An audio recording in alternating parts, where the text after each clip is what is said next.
بسم اللہ الرحمن الرحیم۔ خواتین حضرات، مجھے اندازہ ہے کہ کافی گھنٹے آپ لوگوں کو یہاں پر بیٹھے ہوئے گزر چکے ہیں، لیکن میں یہ بھی دیکھ رہا ہوں کہ اتنے گھنٹے گزرنے کے باوجود نہ تو آپ کے ذوق و شوق میں اور نہ آپ کے صبر میں کوئی کمی آئی ہے، اور آپ لوگ انتہائی دلجمی سے یہ ساری باتیں سن رہے ہیں۔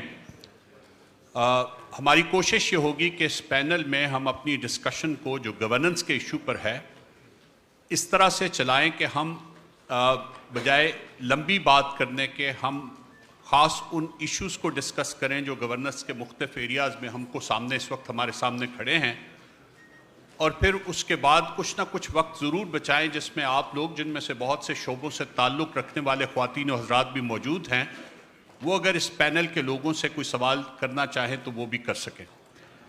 میں انفرادی طور پہ چونکہ مفتاح نے تعارف کرا دیا ہے تو میں دوبارہ تعارف پہ نہیں جاؤں گا، جب انڈیویجولی کسی سے بات کریں گے تو پھر ان کا ذکر ضرور کر دیں گے، اور جس ترتیب سے میں یہ بات کرنا چاہوں گا وہ نہ تو آرڈر آف سینیورٹی میں ہے، نہ ہی میں یہ سمجھتا ہوں کہ اس میں کوئی آرڈر آف اسکالرشپ ہے، بلکہ چونکہ ہم گورننس کی بات کر رہے ہیں تو ہم کوشش یہ کریں گے کہ کسی ایسی ترتیب سے چلیں جس میں ہم بات کو کسی سلیقے سے کر سکیں۔ تو فیصل صدیقی صاحب، چونکہ بات گورننس کی ہے اور گورننس میں جو بیسک گورننگ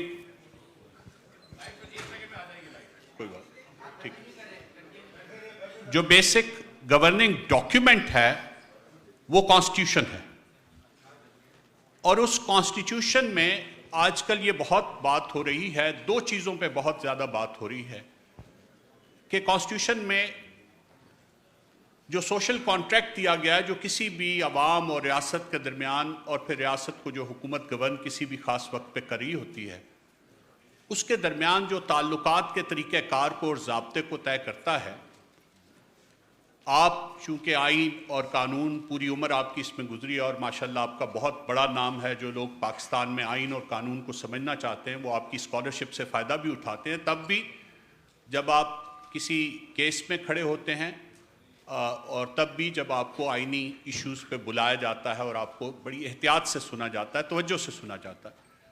تو پہلا جو سوال میں آپ سے کرنا چاہتا ہوں، کیا آپ کے خیال میں یہ جو آئین ہے 1973 کا، جو اس وقت پاکستان کا بیسک گورننگ ڈاکیومنٹ ہے، اس میں جو سوشل کانٹریکٹ دیا گیا ہے، کیا وہ آج کے پاکستان کے چیلنجز کو صحیح طرح سے حل کر سکتا ہے؟ اور دوسری اسی سے منسلک بات جو ہے وہ یہ کہ اس میں ایک اختیاراتی اور ایک ڈھانچہ جاتی اسٹرکچرل ایک توازن بھی دیا گیا ہے، جس میں بنیادی طور پہ 3 انسٹیٹیوشنز ہیں، مقننہ ہے، عدلیہ ہے اور انتظامیہ ہے۔ تو کیا آپ یہ سمجھتے ہیں کہ جو اختیارات کا جو توازن دیا گیا تھا وہ ایک علمی اعتبار سے تو بالکل درست تھا، لیکن جو اس کی عملی صورت پچھلے 50 سال میں ہمارے سامنے آئی ہے اور آپ اس کے عینی شاہد ہیں، کیا آپ سمجھتے ہیں کہ اس میں کسی تبدیلی کی ضرورت ہے، کسی میجر سٹرکچرل چینج کی ضرورت ہے، یا شاید یہ ہماری انفرادی خابیاں ہیں جو روز بروز ہمارے سامنے آتی ہیں، اور اگر کچھ ہم اپنے آپ کو درستگی کے ماحول میں ڈال دیں تو بات ابھی بھی اسی بنیادی ڈاکیومنٹ کے ساتھ آگے چل سکتی ہے؟ جی فیصل صاحب۔ جی تھینک یو۔ دو بہت بڑے سوال ہیں جی۔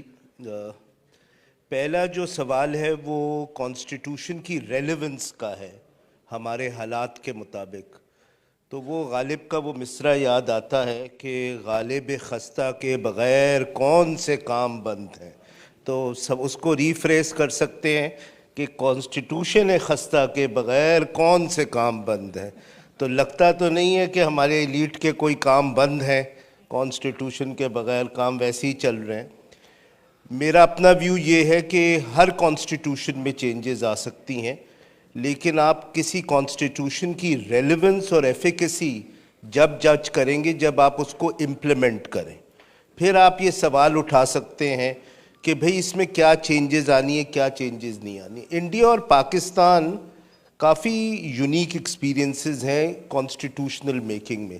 دیکھیے جو امریکن کانسٹیٹیوشن ہے، جو 18ویں سینچری کا کانسٹیٹیوشن ہے، جو ابھی تک رائج ہے، it has less than 50 articles. آپ کا اور انڈیا کا constitution is the most elaborate constitution in the world, 300 کے اوپر آرٹیکلز ہیں۔ اب اس سے بھی اگر آپ کا گزارا نہیں ہو رہا تو پتہ نہیں کون سی کتاب آئے گی آپ کے مسائل حل کرنے کے لیے۔ لیکن جو دوسرا سوال ہے وہ بہت ضروری ہے اور میں اس کو پہلے سوال سے لنک کروں گا. دیکھیے سب یہاں پہ بات کرتے ہیں کہ رول آف لا اور کانسٹیٹیوشن کو کیا تھریٹس ہیں. ہمیں اب اس بات پہ سوچنا ہوگا کہ رول آف لا اور رول آف لا اور جوڈیشری جو اس رول آف لا کو امپلیمنٹ کرتی ہے اس سے کیا تھریٹس ارائز ہو رہے ہیں کانسٹیٹیوشنل گورننس کو, اس سے کیا تھریٹس ارائز ہو رہے ہیں اسٹیٹ کو. دیکھیے میری نظر میں یہ بڑا پرٹیننٹ معاملہ ہے اور خاقان صاحب نے اپنی سپیچز میں اس کی طرف اشارہ کیا rather than rewriting the constitution. دیکھیے جو ماڈرن کانسٹیٹیوشنز ہیں اس میں ایک پروسیس آف لیگلائزیشن ہے آف کہ سارے ایشوز لا سے حل ہوتے ہیں, لیکن پاکستان میں جو ایک نئی چیز ہوئی ہے وہ ہوئی ہے ایکسیسو جوڈیشلائزیشن. تو we have moved from legalization of issues to the judicialization of issues. اور پاکستان میں ایک قسم کا ان ریٹن ایگریمنٹ ہو گیا ہے, وہ یہ ہو گیا ہے کہ اب ہم قرآن اور سنہ کے مطابق اپنے مسئلے نہیں حل کرتے, ہم کانسٹیٹیوشن اور رول آف لا کو ہم نے ایک قسم کا سیکرٹ پینسیا بنا لیا ہے کہ کوئی مسئلہ ہمارے سامنے آتا ہے ہم کہتے ہیں اس کو لیگلائز کر دو, کوئی مسئلہ ہمارے سامنے آتا ہے ہم کہتے ہیں اس کو جوڈیشلائز کر دو. میری نظر میں یہ بڑی خطرناک چیزیں ہیں کیونکہ judicialization of state and societal issues will make the state completely dysfunctional. کوئی اسٹیٹ دنیا میں نہیں چل سکتا اگر آپ ہر مسئلہ عدالت کے پاس لے جائیں, کوئی اسٹیٹ نہیں چل سکتا. اس لیے جو اور سوسائٹیز ہوتی ہیں وہ اپنے مسائل 3 مختلف ایلیمنٹ سے حل کرتے ہیں. بہت سارے مسائل ہیومن سوسائٹیز کے رول آف لا سے حل ہوتے ہیں اور اگر ڈسپیوٹ ہوتا ہے تو ججز کے پاس جاتے ہیں. بہت سارے مسائل جو رول آف لا سے حل نہیں ہو سکتے وہ کمپرومائز سے حل ہوتے ہیں بیونڈ رول آف لا. اب اس شہر میں 70% آبادی کچی آبادی ہے, اگر آپ نے رول آف لا امپلیمنٹ کیا تو کروڑوں لوگوں کو آپ بے گھر کر دیں گے. اور تیسرا طریقہ یہ ہوتا ہے جو ہم کبھی ماننا نہیں چاہتے, جب لوگوں کے مسائل لوگ نہیں مانتے رول آف لا سے اور کمپرومائز سے تو ڈنڈے سے مسئلے حل ہوتے ہیں. These are the 3 elements through which any state is governed.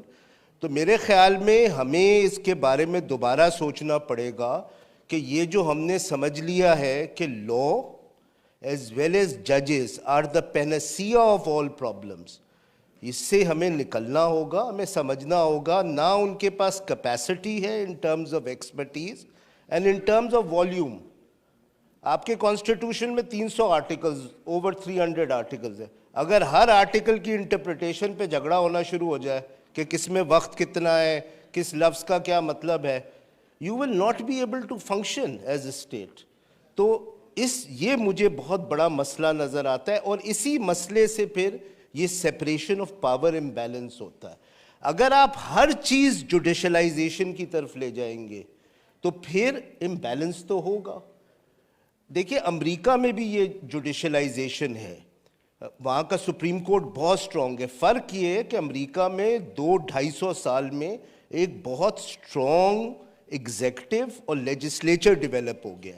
آپ کے ہاں امبیلنس اس لیے ہوتا ہے کہ ساری دنیا میں یہ جوڈیشلائزیشن ہو رہی ہے, جس لیے کہتے ہیں کہ after the cold war ended we are replaced from democracy to a جیروٹوکریسی.